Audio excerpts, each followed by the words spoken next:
Hey guys, what's going on? Happy Saturday. I'm at the Best Buy. The title of this is Best Buy is Raising My Kids. By the way, I don't own Best Buy stock.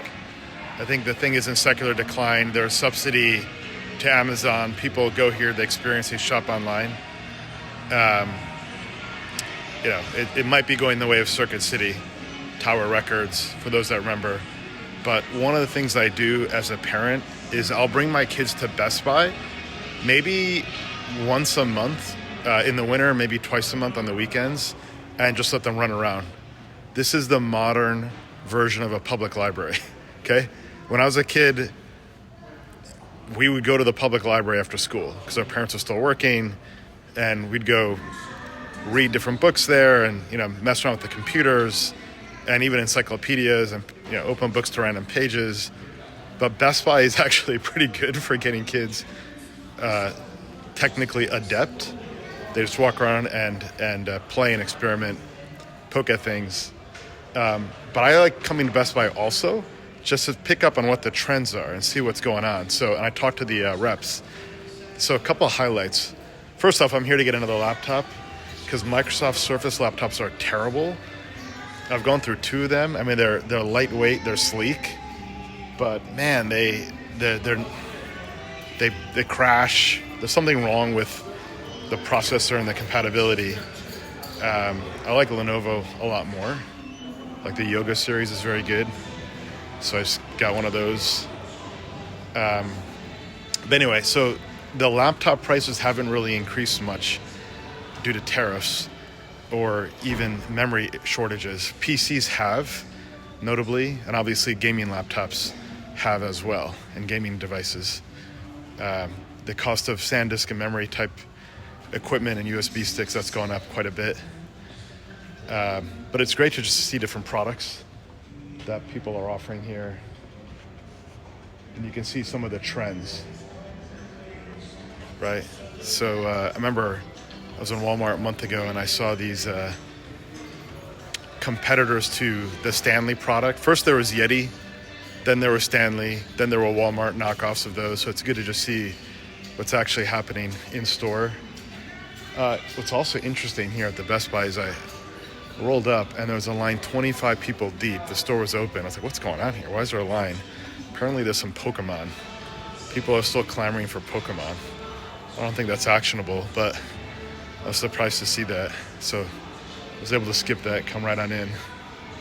But, the products they offer here are the products people are buying. You might not see much traffic here. There's not a lot of people here. But they are maximizing their revenue per square foot. So whatever's offered here is generally being bought, with the exception of there are firms that kind of rent shelves and they install their own salespeople. That happens too. They quasi-train Best Buy staff, not quasi-train, like they quasi-hire these staff, like they're subsidized.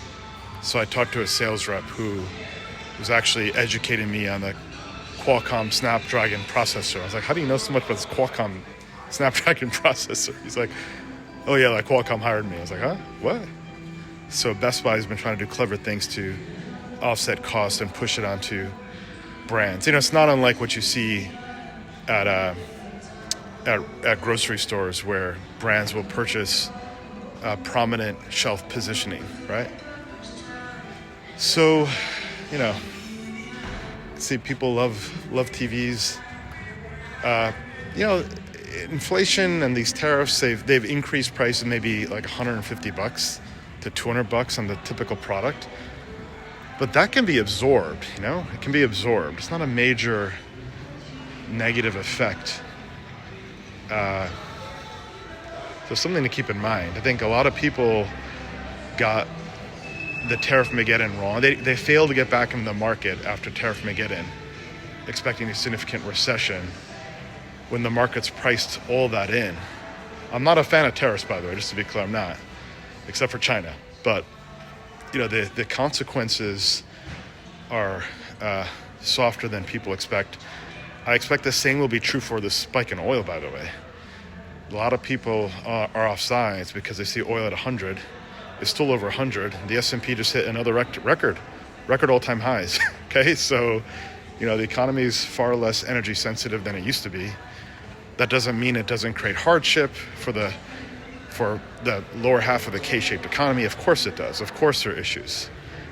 But you can't let that be the primary driver of your positioning. The primary driver of your positioning should be earnings growth, valuations, okay, and overall trends.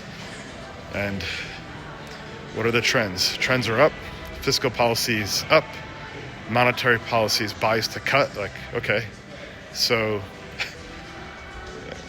focus on what matters and what's relevant. It's easy to find the one bad thing and elevate that against all other things, okay? Take a look at what else I got here. Headphones, of course, you can see that.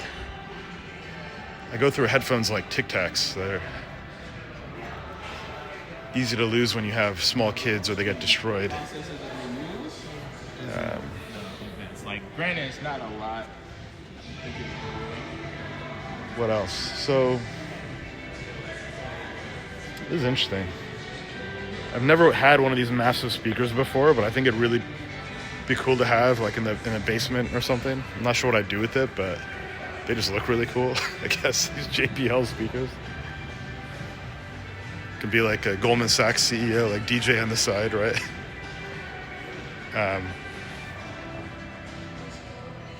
Health and longevity trends, air purifiers. That's a real trend. Electric bikes. These are like monoline product companies, right? Sometimes you get these one-hit wonder stocks. They crank because they're on theme. Then they start to decline. Yeah, I haven't looked at Yeti in a while. I mentioned that earlier. That's an example. Another one is Traeger's Grill, right? They have the wood pellet grilling. It's like a hot stock 3 years ago. Then it got crushed. I don't know where it is now. Probably has rallied off the lows like everything else. But that got whacked by tariffs quite a bit. Let's see. Oh yeah, these are those Stanley things. Remember this stuff? Takaya. How many brands are entering the market now? We got Takaya. This is capitalism in action, right? First it was Stanley, right? And they went viral when the Stanley survived some kind of car explosion. Now they got Takaya tumblers. Look at this thing. Takaya? What is this? Have you heard of this before? That's competition. That's capitalism. Lowering prices for people, right? Speaking of, let's go check out the coffee section. Okay. So Ninja was a fruit juice maker. They entered the market, right? Looks like a beautiful product. Oh, they got some more. Breville. These are amazing products, by the way. These are fun products for mom and dad.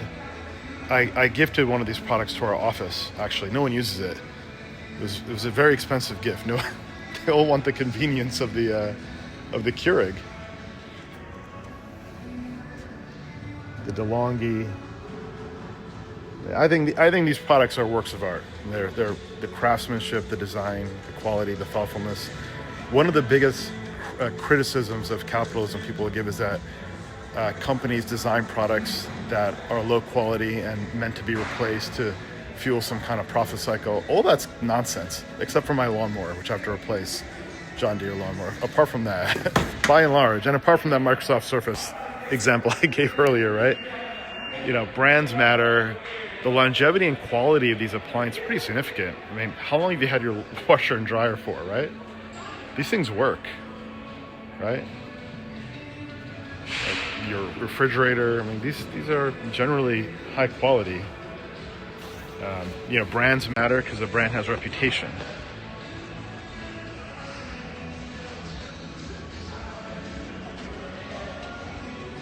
The funny thing is, I don't know that I have needs for many of these things at all. Probably you don't either. Everyone's got their vacuum, washer, dryer, etc. But they're still finding ways to innovate. Like the washer dryer technology has found some way to innovate. Faster spin cycle, lower energy, faster dry time. Like LG is now in the washer category. LG, these guys specialize in making TVs, right? They just enter the market, creating competition. That's improving outcomes for consumers, lowering prices, right? You know what really needs competition is vacuums. Vacuums are insanely overpriced, right?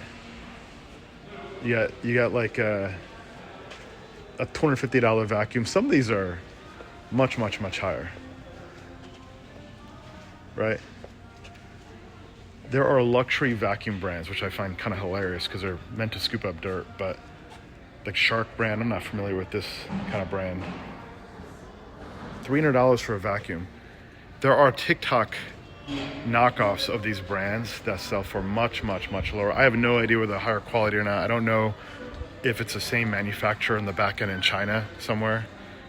I wouldn't be surprised if it was, but if it is, let me know. It'd be interesting to see that. Right? Is Temu and these other kinds of direct-to-consumer brands from China offering these to consumers? You know, if there's one thing that needs innovation and disruption, it's definitely the vacuum market, right? It looks like Shark has taken all the shelf space here. Dyson, that's the one. Dyson's the premium. Dyson's like the Ferrari of vacuums, right? Look at this. $630 for a vacuum. If you want to be an entrepreneur and go on Shark Tank, you go build a vacuum that competes with Dyson, okay? That's what you should do. It's the one thing that has not gone down in price over time. Right? You can get a microwave. You can get a device that takes electricity, turns it into radiation that heats food quickly and conveniently and safely, and it costs only $80. You can buy a radiation device in your home for $80, and it works. Small miracles in your home, okay? But you can't get a vacuum for less than a couple $100. That needs competition. So that's the one area capitalism has failed us on.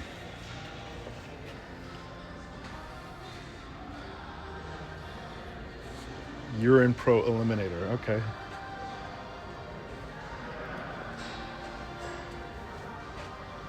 Trading card games. So people love trading cards. People love collectibles, right? I had baseball cards when I was a kid, but I don't know, that was a 2-year thing. Never really got. Well, people love collectibles, don't they? I've never heard of these games. Disney, Lorcana, trading. This is Bob Iger this is his strategy to rejuvenate the Disney brand with trading cards no one's ever heard of before. One would think that you might see like Snow White or like familiar brand characters there, or Star Wars trading cards. Nope. You see Bob Iger joined the board of Thrive Capital. It's just a big social club. I'm not sure I see the value from Bob Iger's contributions, to be candid. Okay, what else? More air cleaning devices. This is the health and longevity thing, right? I think that's the area where you should find more innovation too. We got the Theragun. That's a great wellness gift and product.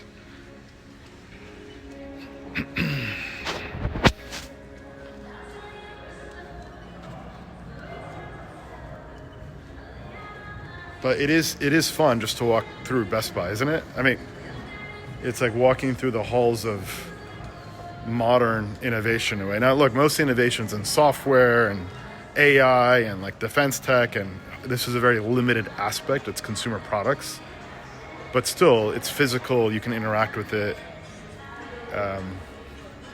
I used to do this in Radio Shack when I was a kid. I just walk around the Radio Shacks, just mess around with their Tandy computers and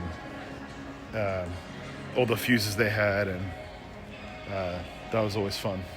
It's the modern experience of that. What we got here. I think the other main takeaway from Best Buy and what you see here is that entertainment is the major consumptive form of leisure. Okay, obviously Netflix is a part of that. I don't own Netflix stock. I think it's overpriced, but you know, that's what Meta's a part of too, and TikTok, and consumption for the mind, entertainment. This is what this is all about. TVs, audio displays, gaming devices. It is all stuff for our mind, isn't it? You have the bikes, which are great. We need more of that. More real-world experiences. Here's the Theragun. These are amazing. I love these products. I have one collecting on my shelf somewhere. But those are great. Let's see, what else? All right, I think these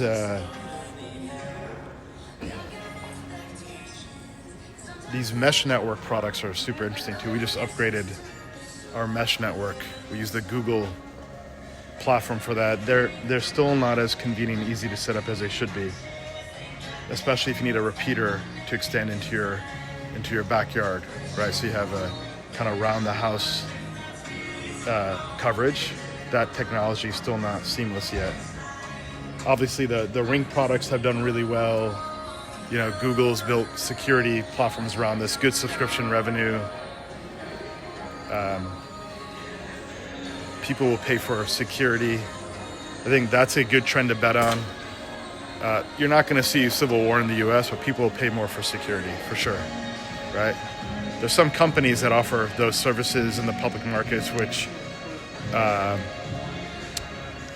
they're fairly priced, I would say. You know, they're reasonable business to own.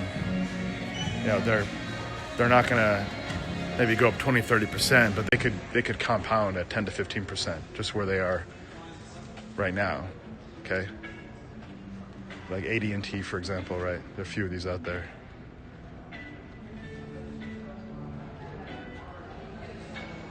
Anyway, you can see it's relatively low traffic too. Check out the latest in fridge technology. Okay, what is going on here? This is like straight out of Silicon Valley TV show or something. It's a touch screen. They should display it. They should show the capability. Show versus telling, right? That's what we're talking about, right? Entertainment with a touch.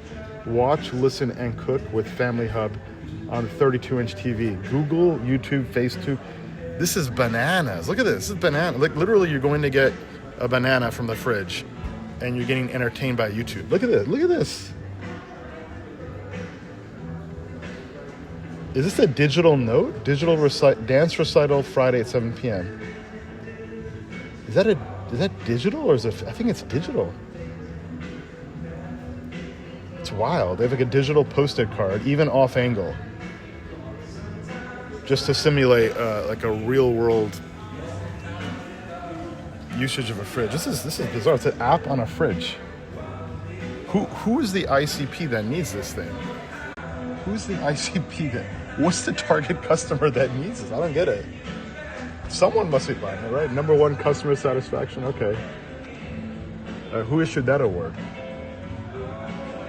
Oh, it doesn't say who issued the award. Is it JD? JD's more reliable.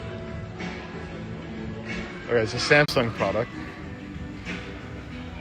So Samsung is in the that's competition. That's capitalism doing its thing, right? LG got into appliances. Samsung getting into appliances. But this is wild. This is just too much. Like, I don't think people need always-on stimulation from content and social media. That makes no sense. The brain isn't meant to be perpetually stimulated. If you don't experience boredom and your kids don't experience boredom, it's not good. It's just not good for the brain, right? When's the last time you felt boredom? And can you channel that? I haven't felt boredom in a long time, by the way, so guilty as charged, okay? But I'm conscious of that, at least, I would say. And I think about what that means and how to dial up focus in other areas to manage what I think the consequences of not having that are. So, what else? Yeah, look, pretty lightly, this is a tough business model, right? They're subsidizing Amazon, right? People go here, they price shop with their phone or they go online They look at reviews, maybe come in here to sample, test out the product, then they go buy it elsewhere. It's a really difficult business model, but you need this business to exist so people can have that experience, right? It's like, so I have a Best Buy membership, by the way, because I like the service. Plus, as I said, it's like the public library for my kids now. So I feel like, okay, can support them by getting a Best Buy membership. Why not, right?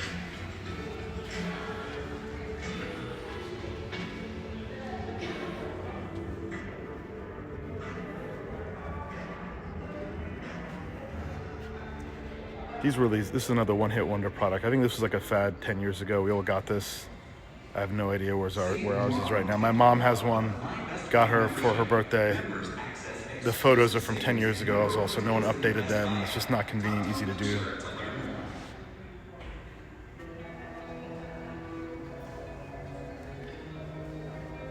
Okay, SLR cameras are also worthy of disruption. Why is it that these SLR cameras are still ridiculously overpriced, right? 2200 Sony. These actually prices have come down, by the way. These used to be like in the 3,000 range or so they've improved somewhat, but one would think that competition would bring down the price of camera technology. These lenses are expensive, right? Look at this, 2,800. There's a company in Switzerland that has like the monopoly on high quality lenses called Carl Zeiss, publicly traded. They also power, they have a role to play in lithography, the manufacturing of semiconductors. They have this one lens that feeds into that. It's just one of the 100 different components that go into making a semiconductor chip. Okay, Google Pixel Watch, let's check this out.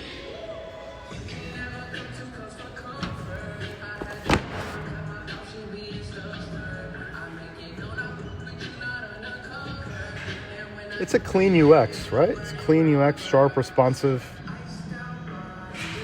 That's kind of cool, actually. I like this. Huh. $300, $450. All right, what do you get for the level up? Create a play. Okay, this is interesting. This is an AI form factor right here. Check it out, right? Look. Create a playlist for a 10-minute mile run. Audio as form factor. That makes a lot of sense, right? Just talk to your AI like a human being. That makes a lot of sense. You pay up for this one. It doesn't do anything when you touch. We all expect it to move if you touch it, right? I'm just going to poke at it 3 more times. Just do something. Here you go. Okay, that makes sense. Heart rate.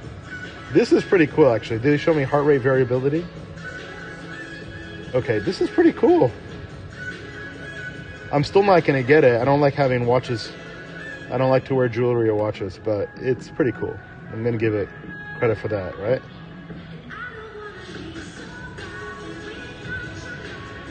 Interesting. All right.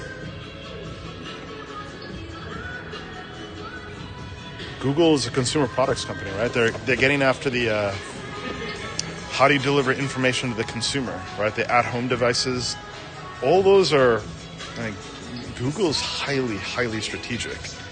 It's all about how you non-invasively intrude upon the attention space of your target customer.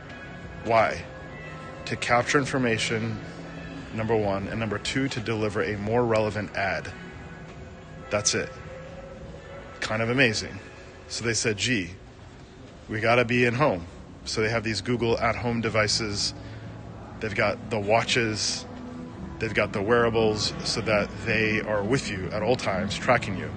People thought 1984 was about like big government, okay? It's actually these corporations that want to offer you value by finding a way to non-intrusively understand your most intimate goals and desires and get into your private space. Kind of funny, right? It's the whole trade-off security for privacy thing. People will do it, or trade-off security for convenience. People will do it all day long. That's always been on convenience over security. That's just not going to stop.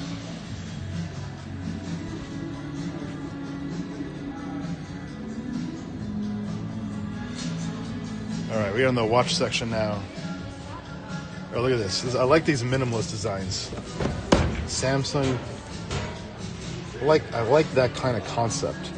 The kind of person that would like this phone though, or like this watch, would never buy it because they obviously don't care about the time, right? It's more artistic. It's kind of cool. All right. Where are the Timex watches? We used to have the Timex watches back in the day. The Casio watches, the Seikos. Those brands are gone. I think Timex is still out there. I got my son a Timex watch. It hasn't really changed. I think they still call it like the Iron Man. It hasn't changed in decades. Kind of wild.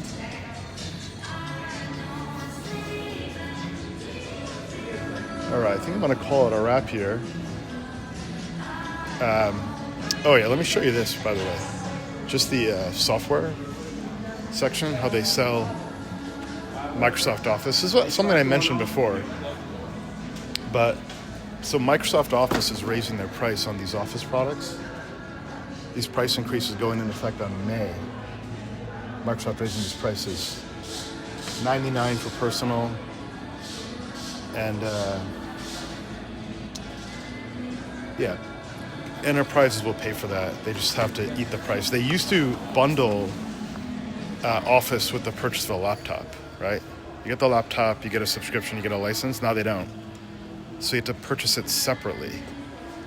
That's pricing power. Microsoft has it. I think a lot of institutions are still off size in this market. They need to get back in the market. It's been a low volume QQQ rally driven by short covering. That doesn't make the rally less legitimate. If the earnings growth is there, then institutions that don't have exposure need to get back in, and they'll look at those names with good earnings growth and ability to pass through prices and not really oil sensitive. But it is a sign of, the sign of more inflation. You're seeing it in a lot of different ways. You've seen it in obviously memory and computers and Microsoft raising prices. So sure, some of these software companies will be challenged with organic revenue growth, with CFOs, CTOs allocating budget towards AI. But Microsoft's not one of those. They're just going to pass prices on.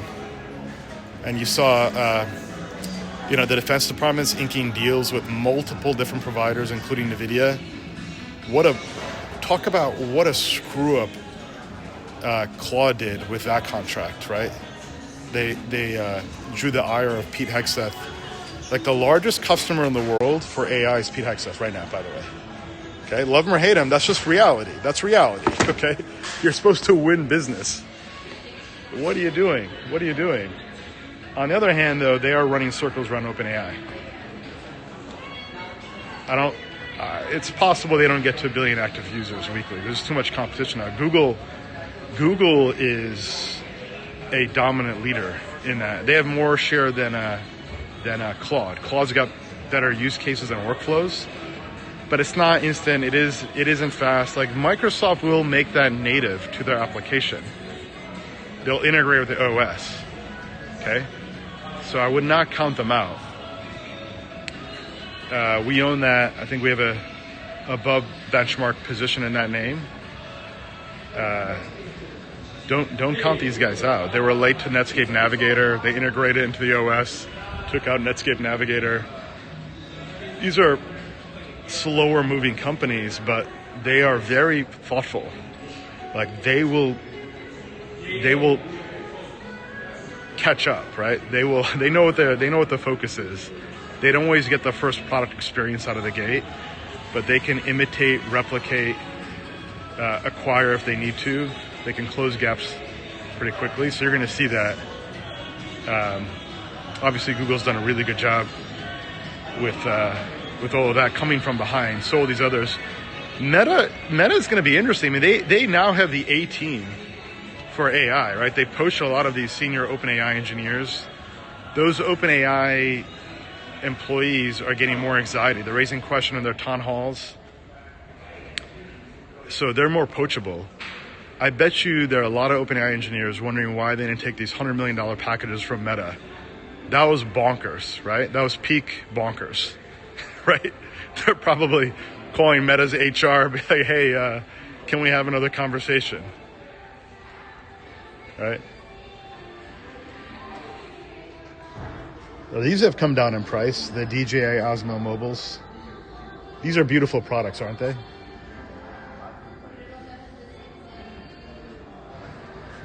They're just aesthetically pleasing products. Drone. This, I think, is one of the more interesting categories in defense tech. There's a lot of more Anduril marketing coming out there. I'm sure you guys have seen that. It's like it sells itself, right? You put an Anduril video out there and it just evokes all the animal spirits. Pretty sure that IPO is going to do well, but we elected to pass on it. We invested in Shield AI, which is a sixth of the valuation and is pure play focused on drones in the defense industry and autonomous drones, autonomous flight drones. We got into that before the conflict broke out, which was lucky timing. But and then before, Hegseth was previewing his intention to raise defense spending for like 9 months. You just had to front run that, right? Just had to front run that. That's it. So we're looking at more defense tech opportunities, but you got to pick them well because a lot of stuff is overpriced in the secondary market. There's only one other company I think is reasonably priced. It's a robotics play we're looking at a sub $10 billion valuation. I won't name it because we're still early doing the work and I can't offer security to the public. I can only share deals we do after they close. Okay? But we are looking at other concepts like Shield AI in the market. They're marine water versions of that play, which may or may not be interesting. Again, we have to do the work on this. And then there's also certain robotics plays that are very fairly priced as compared to public markets comps. Like Teradyne, let's say. Like when we saw CoreWeave in the private markets, the forward PE on it in the private market was 15 times earnings. So we comped that to Equinix and DLR. They're not perfect comps, but they're close, they're adjacent. Those names were at 60 times. And CoreWeave had a multi-billion-dollar backlog with hyperscalers as customers, okay? And the biggest critique we got as well, they have concentrated customer base. Well, so does NVIDIA. It's growing quickly. That's just the nature of a company that's growing, right? That is the case for how companies grow, right? So, there's always a critique, but it's not always terribly relevant critique. Many companies that are growing have some kind of concentration risk, right? Anduril's got concentration risk on the U.S. government, for example, right? That's going to be interesting to see how that plays out. Like, clearly, the Pentagon doesn't like, or at least Trump and Hegseth, they don't like these old school defense contractors like Northrop Grumman and General Dynamics, Raytheon, Lockheed. And I agree. I mean, the efficiency on spend on those is very, very low. There's no accountability, including from the Pentagon, by the way. Like, not enough transparency. It's a lot of wasteful spending, as far as I can tell. So they need competition. There's been a lot of M&A over the last 20 years, so you don't really have competitive bids anymore. Like, you can miss deliveries, which happens routinely, and it doesn't matter. And that is now seen as acceptable. It is acceptable to miss deliveries and have cost overruns. That's not good, right? That's what happens when you've got a price-insensitive and time-insensitive and hopefully not quality-insensitive buyer that doesn't have choice and doesn't have competition. Like, this place is loaded with competition. There's competition everywhere here, right? And you have great products as a result of that. But the issue is that if you want to sell into the government, you need access. The procurement system is designed to benefit people that are already playing the game. So we had dinner. A friend, he's a customer. He got into our Shield AI deal. He's in the defense industry, and after we got into that deal, he was in New York. We had dinner at Balthazar, New York, old school French restaurant I like. And he just walked me through it. It's like either you're in the club, you're not in the club. If you're in the club, you can settle to the government. You're not in the club, you can't. It's very difficult to get in the market and compete. There are projects and programs designed to make it easier. DARPA has some projects, but it's still extremely difficult. You've got to be connected somehow, right? So that's what Peter Thiel's focused on. That's his edge, right? That's why they're focused on these kinds of opportunities, undoubtedly, right? To access plays, customer access.